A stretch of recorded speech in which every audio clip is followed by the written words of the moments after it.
Ce n'est pas un esprit de timidité que Dieu nous a donné, mais un esprit de force, d'amour et de sagesse. N'aie donc point honte du témoignage à rendre à notre Seigneur, ni de moi son prisonnier, mais souffre avec moi pour l'Évangile, par la puissance de Dieu qui nous a sauvés et nous a adressé une sainte convocation, non à cause de nos œuvres, mais selon son propre dessein, et selon la grâce qui nous a été donnée en Jésus-Christ avant les temps éternels, et qui a été manifestée maintenant par l'apparition de notre Sauveur Jésus-Christ, qui a détruit la mort et mis en évidence la vie et l'immortalité par l'Évangile.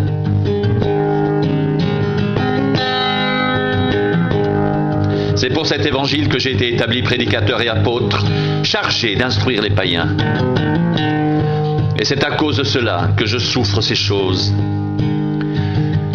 Mais je n'en ai point honte, car je sais en qui j'ai cru, et je suis persuadé qu'il a la puissance de garder mon dépôt jusqu'à ce jour-là.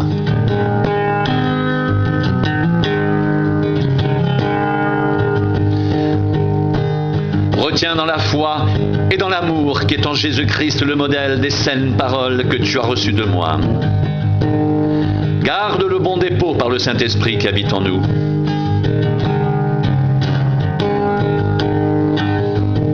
Toi donc, mon enfant, fortifie-toi dans la grâce qui est en Jésus-Christ.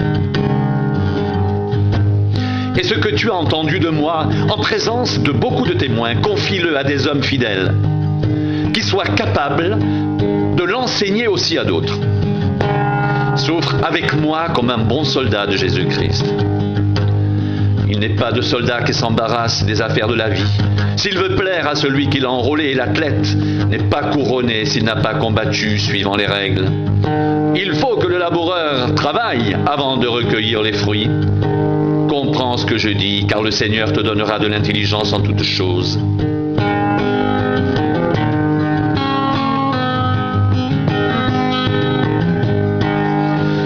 Souviens-toi de Jésus-Christ, issu de la postérité de David, ressuscité des morts selon mon évangile, pour lequel je souffre jusqu'à être lié comme un malfaiteur. Mais la parole de Dieu n'est pas liée. C'est pourquoi je supporte tout à cause des élus, afin qu'eux aussi obtiennent le salut qu'est en Jésus-Christ, avec la gloire éternelle. Cette parole est certaine. Si nous sommes morts avec lui, nous vivrons aussi avec lui. Si nous persévérons, nous régnerons aussi avec lui. Si nous le renions, lui aussi nous reniera. Si nous sommes infidèles, il demeure fidèle, car il ne peut se renier lui-même.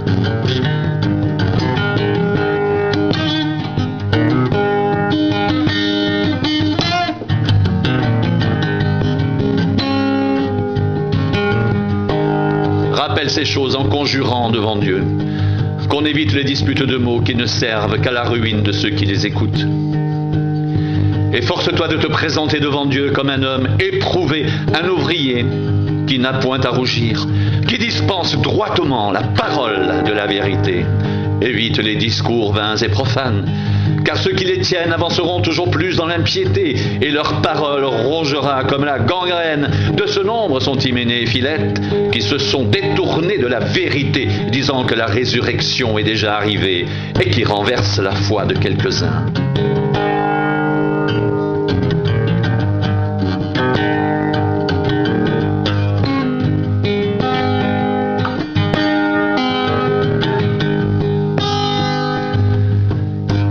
Néanmoins, le solide fondement de Dieu reste debout. Avec ses paroles qui lui servent de sceau, le Seigneur connaît ceux qui lui appartiennent. Quiconque prononce le nom du Seigneur, qu'il s'éloigne de l'iniquité. Dans une grande maison, il n'y a pas seulement des vases d'or et d'argent, mais il y a aussi des vases de bois et de terre. Les uns sont des vases d'honneur, les autres sont d'un usage vil. Si donc quelqu'un se conserve pur en s'abstenant de ces choses, il sera un vase d'honneur, sanctifié, utile à son maître, propre à toute bonne œuvre.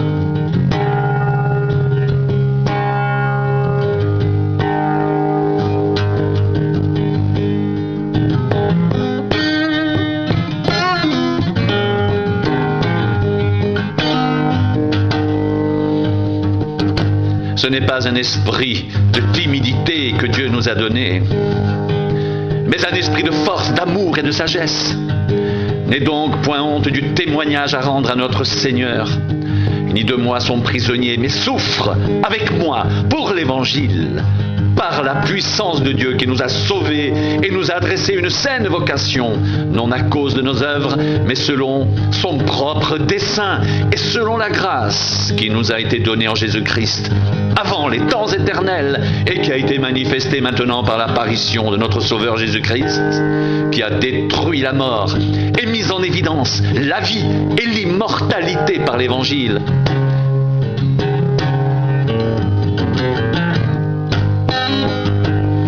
C'est pour cet évangile que j'ai été établi, prédicateur et apôtre, chargé d'instruire les païens, et c'est à cause de cela que je souffre ces choses, mais je n'en ai point honte.